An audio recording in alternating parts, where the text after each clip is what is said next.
साहेब जी, मेरे सभी भाइयों बहनों बेटा बेटी माता पिता को भक्ति की सत साहेब। तो आज हम सुनेंगे संत रामपाल जी महाराज की अमृतवाणी में अमृत सत्संग। हमारे पास जब भी टाइम हो हमने गुरु परमात्मा जी के सत्संग सुनते रहना। चाहे हमने पहले कितनी बार ही सत्संग सुन लिया हो, फिर भी हमने सत्संग सुनने के लिए टाइम जरूर निकालना। तो सुनते हैं सभी भाई बहन बेटा बेटी माता पिता मिलजुल करके सत्संग संत रामपाल जी महाराज की सत साहेब जी।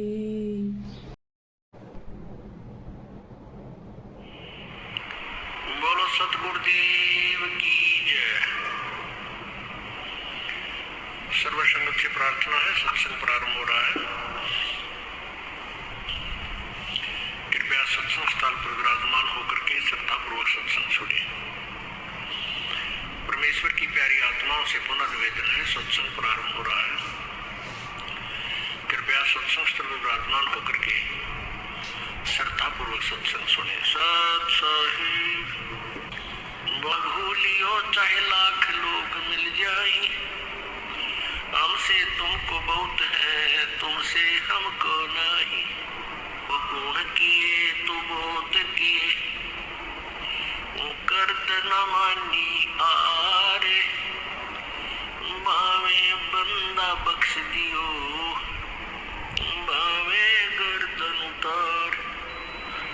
अब गुण मेरे बाप जी, बख्शो गरीब नवाज।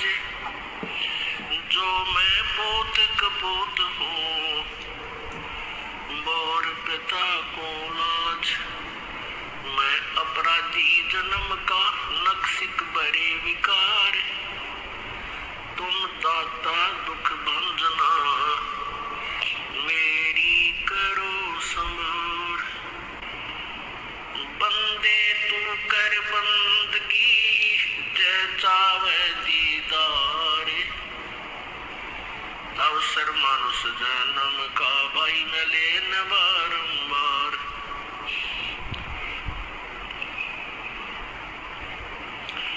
मानुष जन्म पाए करे नहीं रटे हरि नाम। जैसे कुआ जल बिना, बनवाया क्या काम।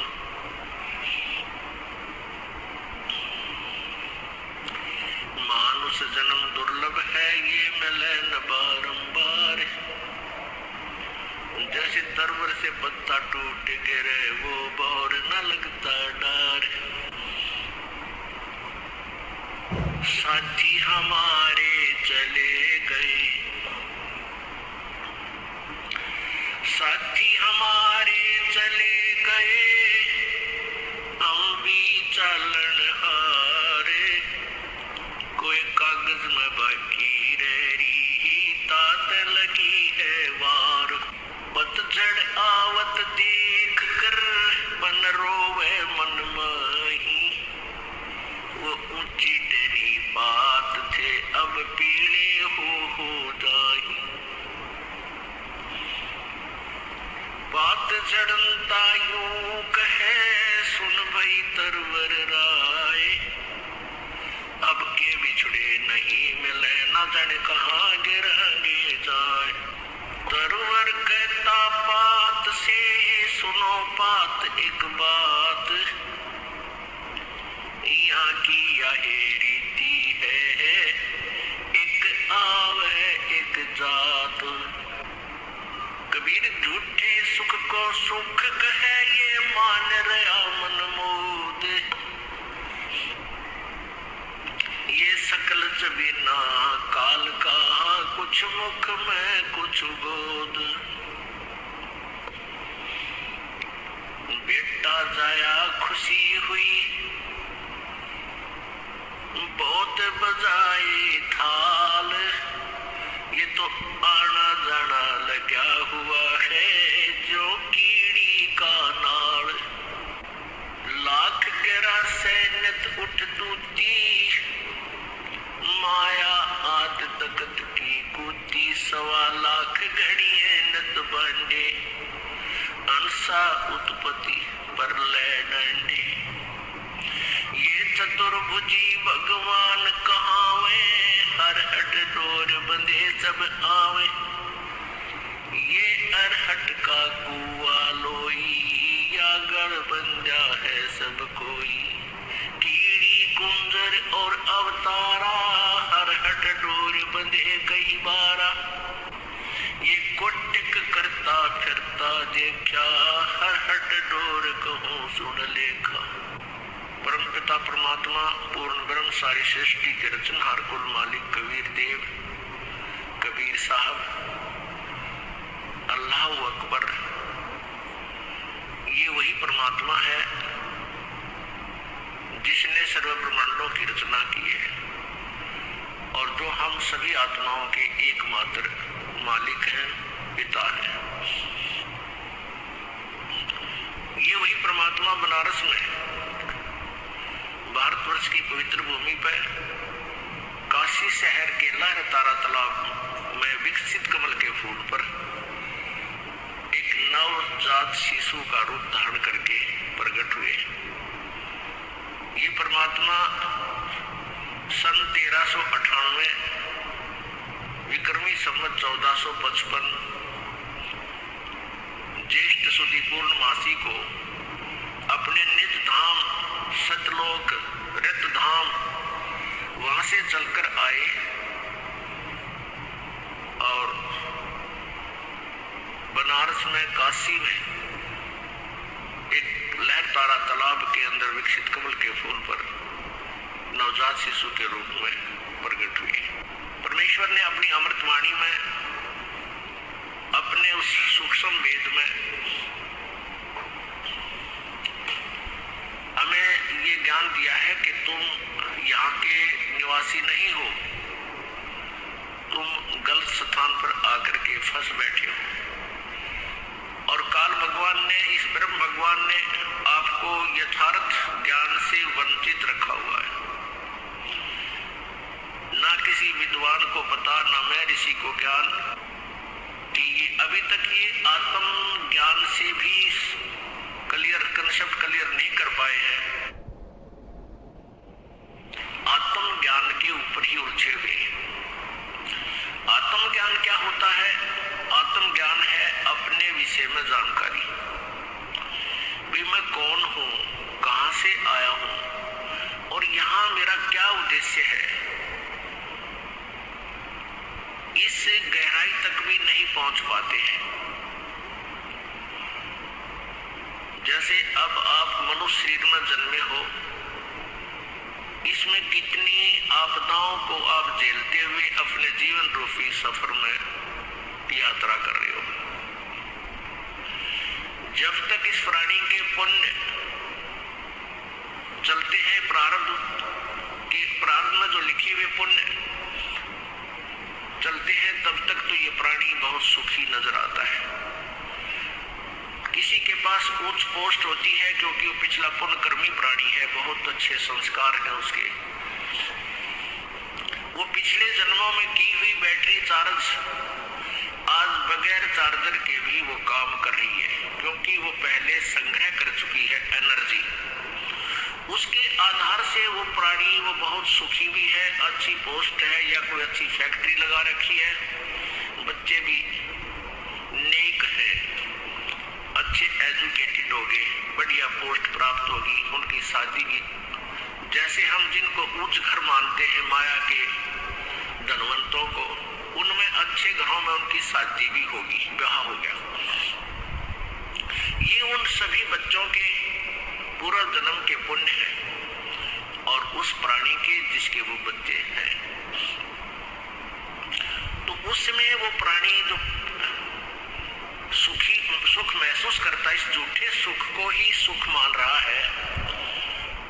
वो सोचता है कि जो पूजाएं मैं करता हूँ, तब तक वो ये सोचता रहता है कि जो साधनाएं हम परंपरागत करते हैं, जैसे ये दास पहले हनुमान जी का पुजारी था, बाबा श्याम जी का पुजारी था, भगवान श्री कृष्ण, भगवान विष्णु, भगवान श्री राम, भगवान शंकर जी और बाकी दुर्गा माता, जो सा भी देवता सुप्रसिद्ध सा नजर आवा था, उसी के हम पुजारी थे। और कोई भी घर में सुख होता था, संतानों उत्पत्ति, फिर नौकरी प्राप्ति, 2 पैसे, कोई मकान प्लाट बनाना, तो ये सब सुविधाएं हमें मिली। तो ये सोचा करते हैं कि हमारे जो ये भगवान है, हम इनकी जो पूजा करते हैं, इससे हमें ये लाभ दे रहे हैं। तो ये हमारी भूल थी। तत्व ज्ञान के बिना, तत्व ज्ञानहीनता के कारण हम ऐसे विचार रखते थे। और फिर साथ में ये भी कहते थे, कोई व्यक्ति दुखी दिखाई देता था, आम व्यक्ति कहता था भाई तेरे कोई पिछले जन्म में तूने पाप कर रखे हैं। और कोई सुखी नजर आता था तो उसको अन्य व्यक्ति कहते थे भाई गणे बढ़िया कर्म करके आ रहा है यूं, इसको इसके ठाठ हो गए। यानी वो पिछले जन्म पुण्य के पुण्य और पाप आज वो अपना रंग दिखा रही है। तो जब तक ये प्राणी सुखी है, इस सांसारिक सुखों को सुख मानते हैं, कैसे अच्छी कोई पोस्ट मिल जाए, 2 रोटी का साधन हो जावे, नौकरी मिल जावे, या कोई और धंधा बढ़िया हो जावे, फिर संतान यानी सबसे पहले पुत्र हो जावे, फिर पुत्री हो जावे, और एक कार एक कोठी हो जावे। इस झूठे सुख को ये सुख मानता है। तो ये सुख, और दूसरा इस महादुखी है। अब दूसरे के पास ये सुविधा नहीं है, कोई बेचारे का हाथ कटा है, किसी की आंख नहीं है, किसी की दोनों टांग नहीं है, कोई किसी की दोनों आंखें नहीं है, और किसी के पास हैंड टू माउथ है, यानी गुजारा भी ना चलता, कोई कागज चुप के अपना गुजारा कर रहा है। तो ये पिछले जन्म का उसके पास कोई पुण्य है ही नहीं। कुछ ऐसे संस्कार होते हैं, 2 प्रकार से मानव शरीर मिलता है, आज आपको वही डिटेल बताएंगे।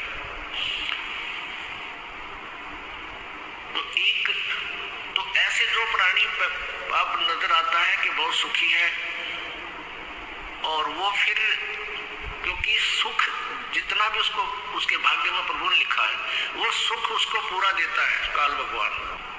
कई अच्छे अधिकारी, कई बड़े सेठ देखे हैं कि उनके सारे जीवन में कोई विशेष आपदाएं नहीं आई,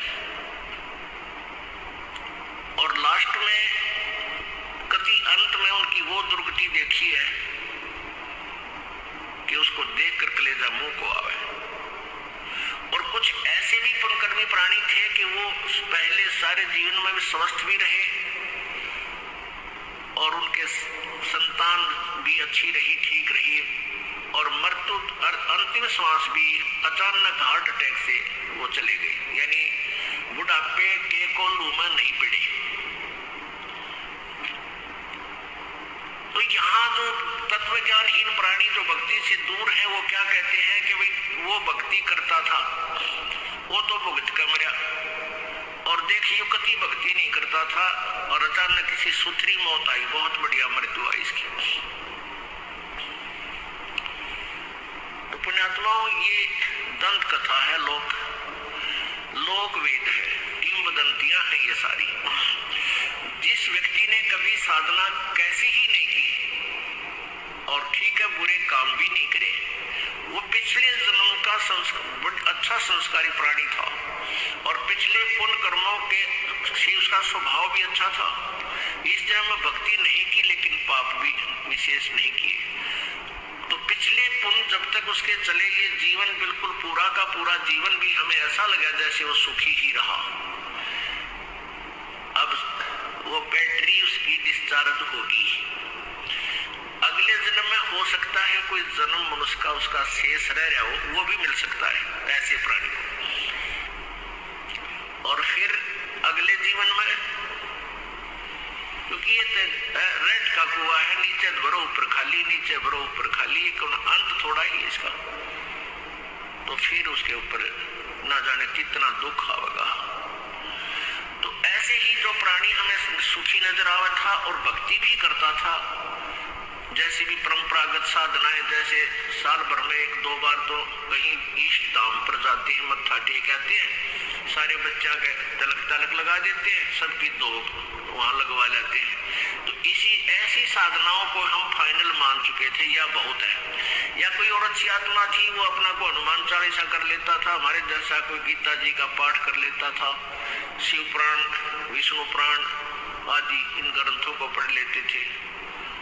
तो ऐसे हम अपनी एक जीवन शैली को निभा रहे थे और ये सोच रहे थे कि हम कुछ तो कर ही रहे हैं। पुण्यात्मा बुद्धिमान व्यक्ति जो तत्व ज्ञान से परिचित हो चुके हैं, वो तो समझ चुके हैं ये दास क्या बताना चाहता है। और जो नए आए हैं उनके लिए ये अध्याय आज खोला जा रहा है। अब जैसे एक बैटरी होती है, उस बैटरी के साथ एक चार्जर लगाया जाता है जो बिजली से कनेक्ट किया जाता है, पावर से, और जिसके कारण वो बैटरी चार्ज हो जाती है। वो चार्ज हो जाने के बाद चार्जर हटा दिया जाता है। उसके बाद वो बैटरी बगैर चार्जर के भी पंखे भी चलाती है। जैसे इन्वर्टर आजकल एक विशेष यंत्र बन गया है, तो वो इन्वर्टर लाइट भी चली जाती है तब इन्वर्टर का काम शुरू होता है। तो उसमें चार्जर लगा भी है चाहे नहीं लगा है, वो चार्ज नहीं हो रही है, तो फिर भी वो अपना काम कर रही है। पंखा भी चल रहा है, कोई कूलर भी चल रहा है, बल्ब भी जग रहा है, नो प्रॉब्लम। और यदि उस बैटरी का फिर चार्जर ना लग रहा हो या पावर से जोड़ा नहीं हो उस चार्जर को, तो फिर जब तक वो बैटरी चार्ज रहेगी तब तक तो सारे काम होते नजर आएंगे।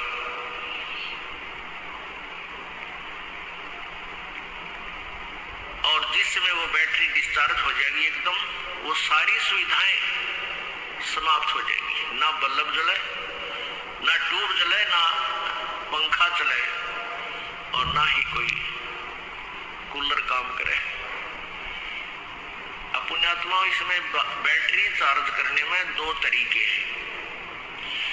एक तो चार्जर लगा रखा है, लेकिन वो चार्जर लगा रखा है उस पॉइंट में लाइट नहीं है, वो पॉइंट पीछे से कनेक्टेड नहीं है, और लगाने वाले ने ये सोच रखा है कि मैंने चार्जर ला रखा है या बैटरी चार्ज हो रही है।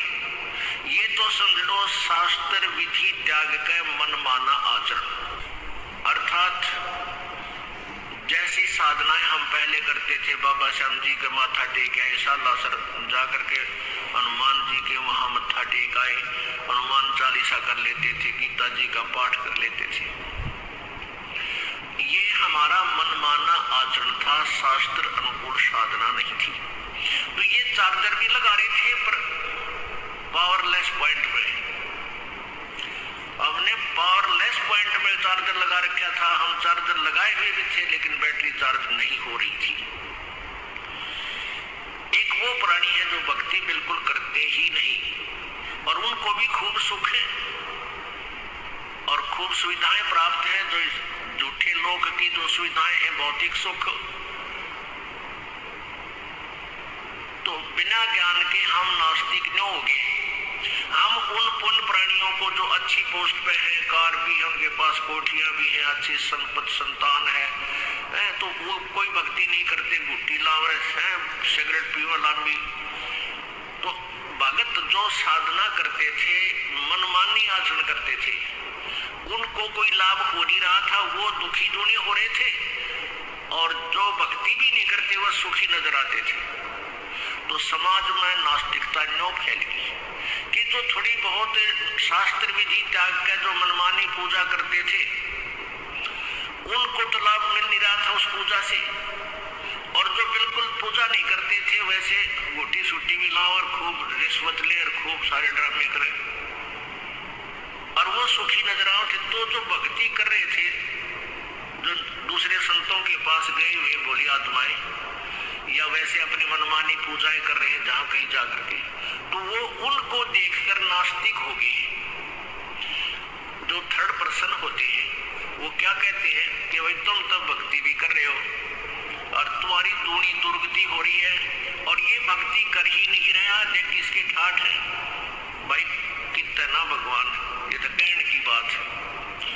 तो जो जिसको परमात्मा का सहारा नहीं मिल रहा, तो वो व्यक्ति विवश हो जाता है इस बात पर विचार करने को कि भाई सचमुच में भक्ति कर रहा हूँ और मेरी बिरानमेटी हो रही, और यो कभी कुछ साधना करता नहीं, सारा दिन बकवाद गड़े, ताश खेले, गुट्टी लावे, सिनेमा देखे और इसके ठाठ है। तो वो ज्ञानहीन प्राणी, अध्यात्म ज्ञानहीन प्राणी नास्तिक बन जाता है, उसी जैसा बन जाता है। इसलिए तत्व ज्ञान की आवश्यकता है, परम संत की आवश्यकता है। और परम संत के मार्ग में ये झूठे गुरु, ये नकली ऋषि महर्षि, ये सदा से आड़े आते रहे। परमेश्वर आए थे, बंदी छोड़ कबीर जी स्वयं आए थे, इसी तत्व ज्ञान का प्रचार करने लगे थे और किया मालिक ने आखिरी श्वास तक, आखिरी समय तक किया, जब तक यहाँ से उन्होंने प्रस्थान नहीं किया। लेकिन मूढ़ व्यक्ति, हमारे जैसे जो अक्षर ज्ञान युक्त नहीं थे, वो परमात्मा के इस अमर ज्ञान को, अमर वाणी को, कबीर वाणी को नहीं समझ सके। और जो उस समय के तात्कालीन वो नकली गुरुजी, महर्षि जी, मंडलेश्वर थे, वह सारे झूठे कपटी थे। वो वेद ज्ञान से अपरिचित थे, वो पुराणों के ज्ञान से भी परिचित नहीं थे, वो गीता जी के ज्ञान को भी समझ नहीं सके थे। परमात्मा कबीर जी वेदों और गीता जी के ज्ञान को यथार्थ रूप में अपनी सिंपल लैंग्वेज में बताया करते थे।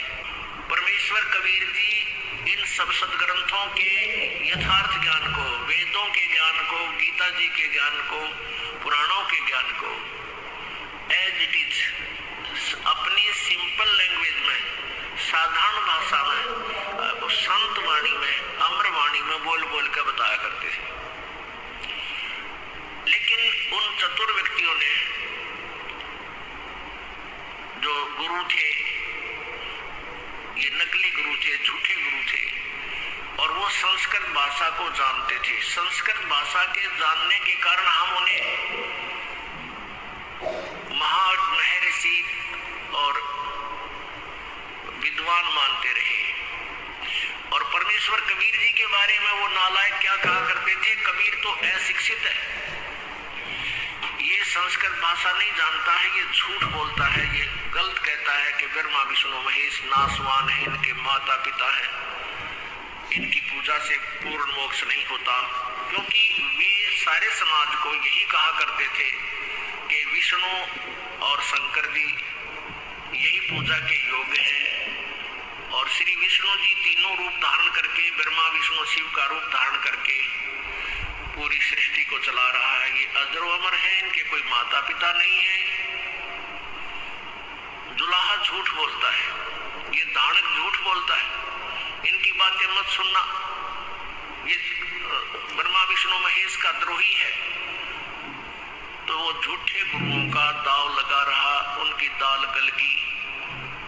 इस आधार से गल गई कि सभी ये कहते थे कबीर जी शिक्षित नहीं है, इनको संस्कृत का ज्ञान नहीं है। तो परमात्मा फिर भी अपने ज्ञान को प्रचार करते ही रहे, और दुखी प्राणी परमेश्वर के पास आकर सुखी भी हुए, उनके दुखों का निवारण भी हुआ। लेकिन अशिक्षित होने के कारण वो परमात्मा को परमात्मा नहीं मान सके। जब